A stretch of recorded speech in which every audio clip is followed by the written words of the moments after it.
Soundbook.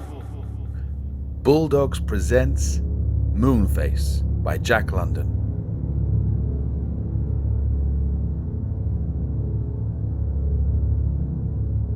John Claverhouse was a moon-faced man.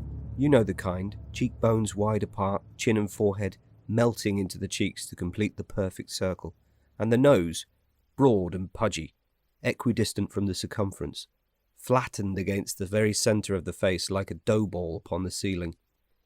Perhaps that is why I hated him. For truly he had become an offence to my eyes, and I believed the earth to be cumbered with his presence.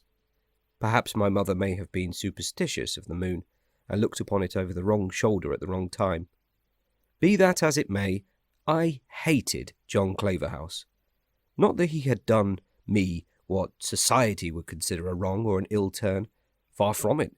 The evil was of a deeper, subtler sort, so elusive, so intangible, as to defy clear, definite analysis in words.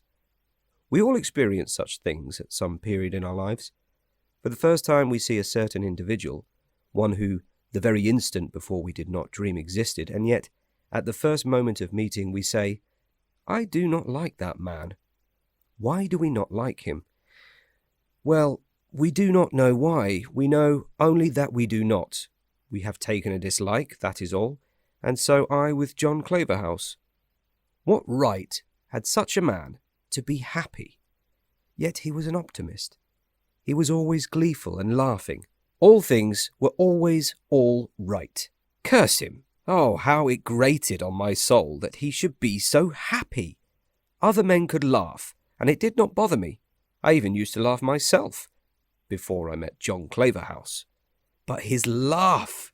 It irritated me, maddened me, as nothing else under the sun could irritate or madden. It haunted me, gripped hold of me, and would not let go. It was a huge, gargantuan laugh. Waking or sleeping, it was always with me, whirring and jarring across my heartstrings like an enormous rasp. At break of day, it came whooping across the fields to spoil my pleasant morning reverie. Under the aching noonday glare, when the green things drooped and the birds withdrew to the depths of the forest, and all nature drowsed, his great ha, ha, and ho, ho, rose up to the sky and challenged the sun, and at black midnight, from the lonely crossroads where he turned from town into his own place, came his plaguey cachinnations to rouse me from my sleep and make me writhe and clench my nails into my palms. I went forth privily in the night time and turned his cattle into his fields, and in the morning heard his whooping laugh as he drove them out again.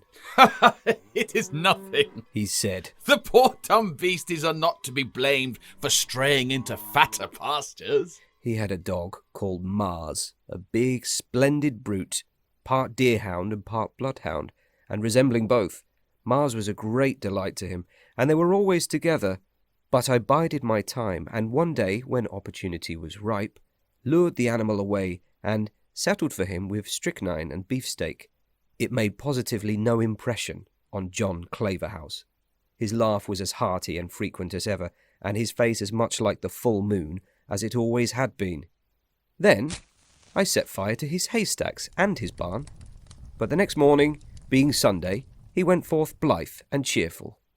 Where are you going? I asked him as he went by the crossroads. Trout, he said, and his face beamed like a full moon. I just dote on trout.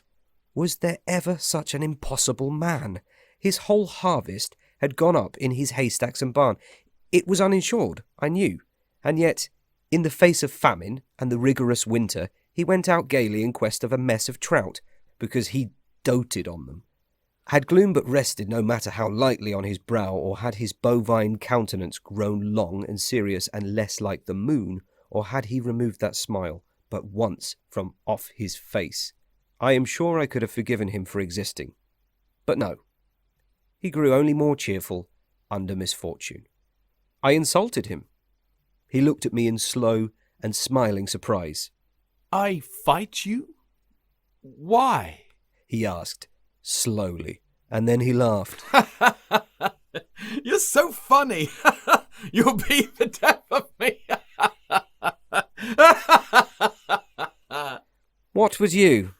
It was past endurance. By the blood of Judas, how I hated him. Then there was that name, Claverhouse. What a name. Wasn't it absurd? Claverhouse. Merciful heaven, why Claverhouse? Again and again I asked myself that question. I should not have minded Smith or Brown or Jones, but Claverhouse. I leave it to you. Repeat it to yourself. Claverhouse. Just listen to the ridiculous sound of it. Claverhouse. Should a man live with such a name? I ask of you, no, you say, and no, said I. But I bethought me of his mortgage. What of his crops and barn destroyed? I knew he would be unable to meet it, so I got a shrewd, close-mouthed, tight-fisted moneylender to get the mortgage transferred to him. I did not appear, but through this agent I forced the foreclosure, and but few days, no more, believe me, than the law allowed, were given John Claverhouse to remove his goods and chattels from the premises. Then I strolled down to see how he took it, for he had lived there upward of 20 years. But he met me with his saucer eyes twinkling, and the light glowing and spreading in his face till it was as full-risen moon. He laughed. The funniest tyke, that youngster of mine. Did you ever hear the like? Let me tell you. He was down playing by the edge of the river when a piece of the bank caved in and splashed him. Oh, Papa, he cried. A great big puddle flew up and hit me. He stopped and waited for me to join him in his infernal glee. I don't see any laugh in it, I said shortly, and I know my face went sour. He regarded me with wonderment, and then came the damnable light, glowing and spreading, as I have described it, till his face shone soft and warm, like the summer moon, and then the laugh. That's funny. You don't see it, eh? Oh, he doesn't see it. Why, look here. You know, a puddle... But I turned on my heel and left him. That was the last. I could stand it no longer. The thing must end right there, I thought. Curse him. The earth should be quit of him. And as I went over the hill, I could hear his monstrous laugh reverberating against the sky.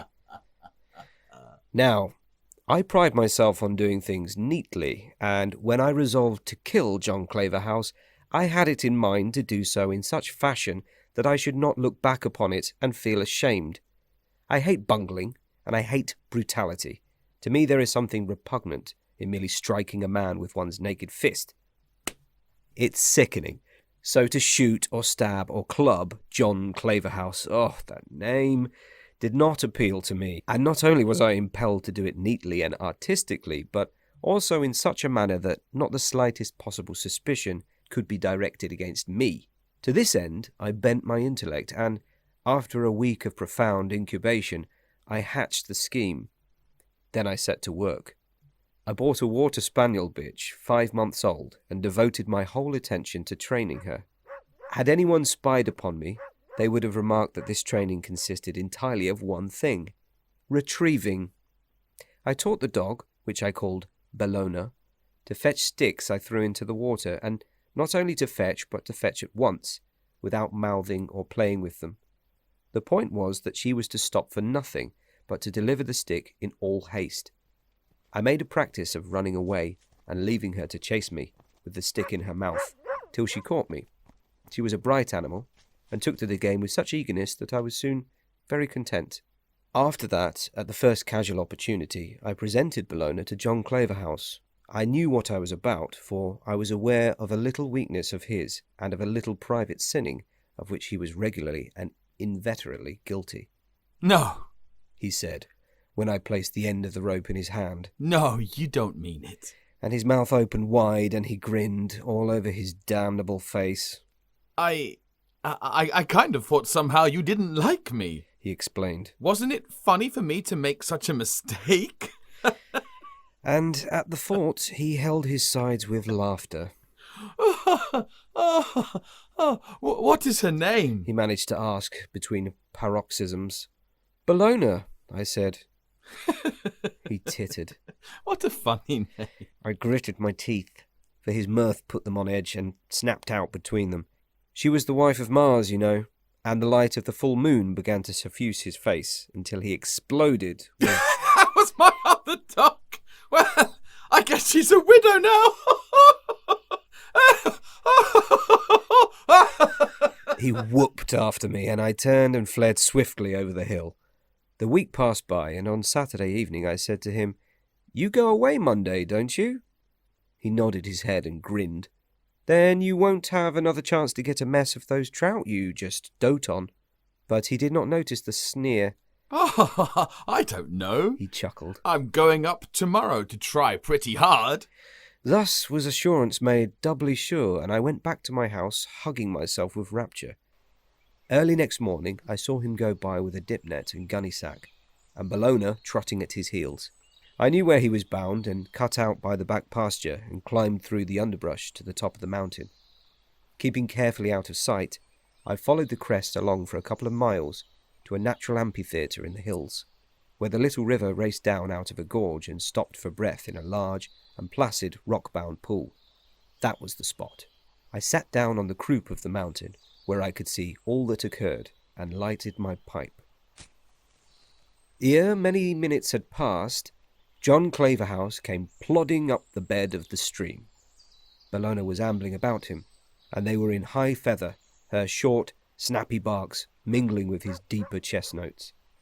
Arrived at the pool, he threw down the dip net and sack, and drew from his hip pocket what looked like a large, fat candle. But I knew it to be a stick of giant, for such was his method of catching trout. He dynamited them.